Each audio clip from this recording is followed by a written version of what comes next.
Good evening, campers, dreamers, and babysitters, and welcome to our raw reaction review for Clown in a Cornfield.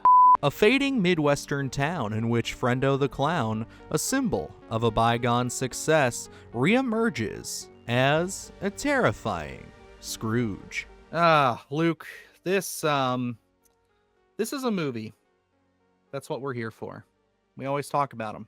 Talk about spooky movies, scary movies. And with that, you get a lot of slasher movies. You know, that's something we like. We really like Thanksgiving. We like Terrifier. We like all that good stuff. So I don't know, man. When you have something that's kind of, I guess, marketed the way that Clown in the Cornfield has been, and I'm gonna even say before like the trailer even dropped, just the fact that this was a based off a book by a dude who just is a horror fan, horror lover. He's huge on horror Twitter and everything. And you know, that's a good sign. That always feels good to me because it's like, hey, that means more people who, you know, even if it's book form or movie, video game, whatever, they're getting their story out there. It's getting adapted. I mean, that must say something. And I'll admit, I've heard a lot of pretty good things about Clown in a Cornfield. What is your exposure leading up to the film for Clown in a Cornfield? Only very superficial. I was aware of it. I knew Adam Caesar as the novelist. I had heard of Clown in the Cornfield. I'd never read it. As we're doing this review, I'm only one third of the way through the first book. So, it was something I wanted to check out. I thought it was rather interesting. It's been on my list of books to dive into for a long time. I knew the film was coming out. I was excited, for it. Not a lot of exposure, but knew just kind of what the story was about. And I think, a lot of the times now in the horror space, I know I get this way with probably from Art the Clown, where anytime we see a clown, it's kind of like that Pavlov's dog. We're wanting that crazy gore. It's just that kind of exposure that we've had with Art the Clown. So anytime we see that, that's kind of my expectation. I don't know necessarily if it was warranted here or not, but that was kind of jumping into it of what I was excited about. So, not a lot of exposure to Clown in the Cornfield, but after I saw the trailer, I was like, this could be rather interesting.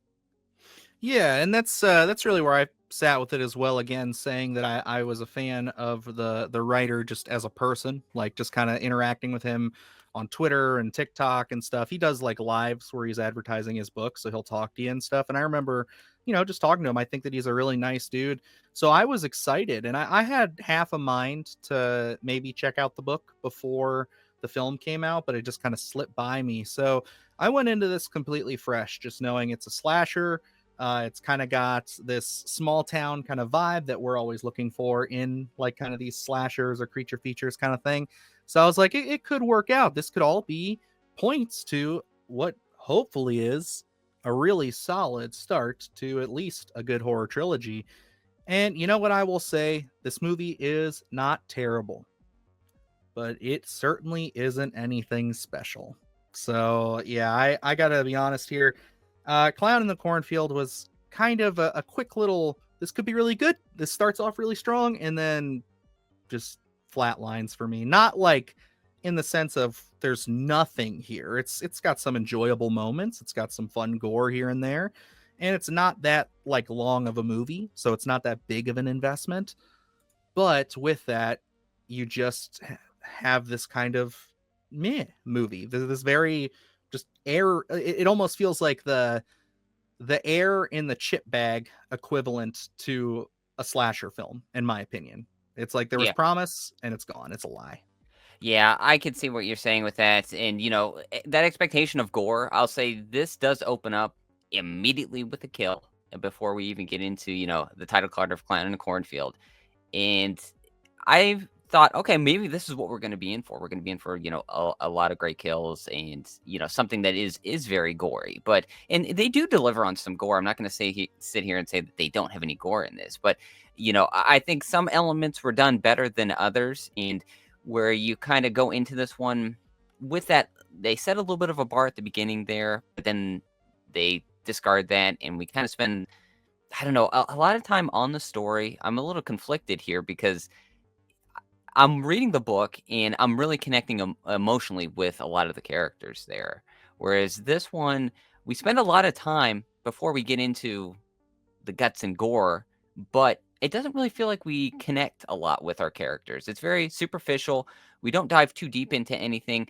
There are some emotional moments in this film that I don't feel are at the right time. It's like we're in this comedy elements, and then we just put in a scene of an emotional moment that I'm not connecting with. And I felt that tone was rather jumbled throughout because we do get those emotional beats, but we're not kind of warmed up to them, I guess you would say, where it kind of just kind of sticks out as a sore thumb. It doesn't feel as organic as I wanted to when I go into these films and wanting that connective tissue with these films that are slashers, and we want to connect with those characters before they end up being dispatched. Yeah, I agree. I felt this movie was like really moving quickly. I felt like we were moving quick, which that's a good thing for the pace wise. I'm not sitting there saying that I was completely bored, but it was one of those things where, we start off really strong and then I thought, okay, we're getting formulaic, but I guess, with this kind of being the first of a trilogy of books that they're adapting, you want to set the stage, but you're right, we just never like got very much depth out of any of the characters. You know what I mean? Like everybody just kind of it felt like we were almost running through situations and scenarios with our main character here just to facilitate, okay, you've met this person, you've met this person, you've met this person, now let's get to the actual stuff, which again, in some horror films, some slashers even, it's not that big of a deal. Terrifier 1 we criticize heavily for not having a whole lot going on there.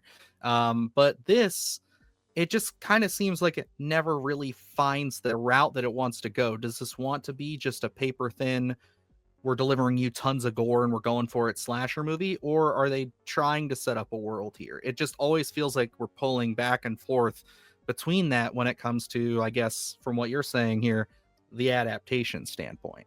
Yeah, and I only being one third away way through the book, I'm already connecting. They seems like they make a lot of use out of the actual setting itself, whereas this one, it does take a minute to get into the actual elements of that slasher genre, but we have that time to build, but we don't really build anything, where we're looking for that small town vibe. And it's said at the very beginning, we have the school, we have the diner, but we don't really venture too deep into anything where we can really have that personality of the actual town itself. So once we actually get going, we actually feel some stakes in here. And I didn't really feel that vibe. I didn't really feel like I was part of the actual scenario itself. Just felt like I was always watching it. I felt like I was an audience member and I wasn't really invested into what was happening with our characters. Now, this is when we talk about the actual concept of the film, the book itself. The novelist Adam Caesar had said that he wanted this kind of reminiscent feel with the book, but also injecting that contemporary, the TikTok, the social media and stuff. And I think we do see that here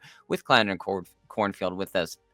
Like we don't venture out of the basic slasher subgenre mold where we're used to it. We know exactly what to expect. And then we do see that element of social media come in and play a strong role here. But it just feels a little bit jumbled to me. It never really feels as seamless as it does in the book. In the book, there are situations that feel organic. Now, this one, it just feels like we're shedding such a spotlight on the TikTok, the social media, those elements that at times it seems forced, or it's just kind of like, oh yeah, we have to put this in here because this is what the characters are about. But it seems like that's what they make their personalities about. It is just about the social media.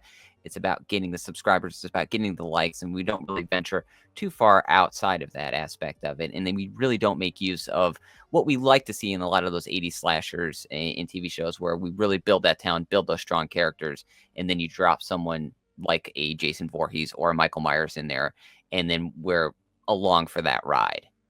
Yeah, I just feel like overall, I think all the characterization in this film, and I do mean all of it, is relatively weak. And that's a shame because yeah, it does have the bones here. It's got the makeup, no pun intended, of just saying, hey, this could be something kind of fun. Again, I go back to Thanksgiving, and I think about like characters like Scuba and Bobby and Jessica. It's like I remember their names. I've seen that movie several times, but it is one of those things where even after the first viewing, I was like, man, I actually like these kids. Like that's so rare. Like I feel like I wouldn't compare them wholeheartedly to the teens from Scream, but remember when Scream came out, it was like, damn, I actually like these characters. You know what I mean? Like I actually, even if the ones that are assholes are entertaining, it's just everybody just felt like they were a character and that was it. And they didn't really do anything to define themselves above, a couple of witty jokes and insults here. And really, I think that's all fine and dandy. We can have that, like I said, especially if we're going for more of a gory slasher film. But then you introduce Frendo, this clown. He's been the main point of the marketing, of course. He's all over everything because it's clown in a cornfield. They make a decision and a choice with him. And again, I don't know if this is in the book or not. I didn't like it. Once it started, I was like, well, there goes my last little piece of hope to really like love this movie. Like it's just fine at this point because it's like, all right, well, it's different. I'll let it go. We'll see what happens. But then you find out what's going on and it's just like, oh wow, this is really just swinging for the fences of all the same shit we've seen 100 times and really not doing much to change it. Yeah, the twist there, I guess, when we kind of get the lay of the land and what the story's telling. Like I said, I'm 1/3 through the book, and when I watched this, hadn't even read the book at all, so I don't know what the ending of the book holds. The final chapters there, and I certainly wasn't expecting what we did get in the film. Now, once we understand everything, and those elements of terror, I think, are best evident once we understand what's going on prior to any sort of elongated story, any narrative like that. But once we understand the concept and we're along for that ride where we really get deep into the slasher elements, wasn't underwhelming. It was just something where I had to re-rack my brain to get, okay, this is a different film than what exactly I thought it was going to be. I think there was some intimacy that was lost in those elements, but Eli Craig, who's directing, who did like Tucker and Dale, and you wanted to meld comedy with the horror and suspense. And I think in that act of when we're really getting into the slasher elements, it works when we dive into the darker elements there. But that comedy still rears its ugly head in those in certain scenes. I think there's some delivery there. One of our characters is in a truck and delivers a line that I was like, Yeah. I don't know if we need that here at this element. It's like kind of just strip away the comedy at that point, but it's still evident throughout the rest of the film, even when we're in those terror elements. And, I just absolutely disliked it. There's a scene with a pitchfork, and we have another delivery that for me was a bit eye rolling. It's like, I can't just be along for this ride and be scared because we keep getting those comedy. And I think, it worked up to a certain point. I think, the dialogue is rather terrible in this. I think a lot of the situations are terrible. I don't know if that was a choice, or that was just kind of like, let's just throw it on the page, because sometimes that's what it feels like. So unfortunately, I think a lot of the dialogue was underwhelming in the situations and in the character writing. But I think when we got into the elements of terror and horror, it did work to an extent, but we just were unable to strip the comedy from it. Yeah, and again, like I don't think it's the worst comedy. I've certainly seen staler stuff. Like it tends to work in little pieces for me, but overall, again, it's just like I think the biggest sin this movie commits is just it's not doing anything all that interesting. It's not doing anything fun or unique. And then the thing that maybe they would consider unique, or what maybe sets the story apart for some people, to me, I found it to be, again, just very, paper cutter. Like, you just what's going to happen. You know what I mean? It's like we're just cookie cuttering. That's what I meant to say.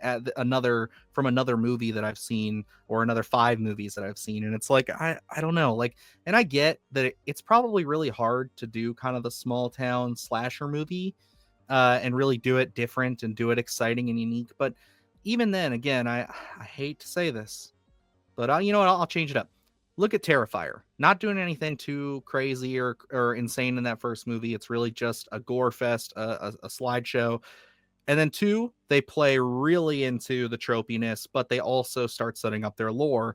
And then that's where the real hardcore Terrifier fans jump on is, ooh, I really like what they're setting up here. They're making Art the Clown a very different kind of serial killer, a very different kind of slasher villain. But he still has those elements of, what we've grown up to learn and love from slasher villains. Frendo never feels that way. Frendo honestly feels like a side character in his own movie. And that's not a good sign. That's not something that I was really happy about. So overall, I could really just keep spinning my tires here and say the same stuff over and over again.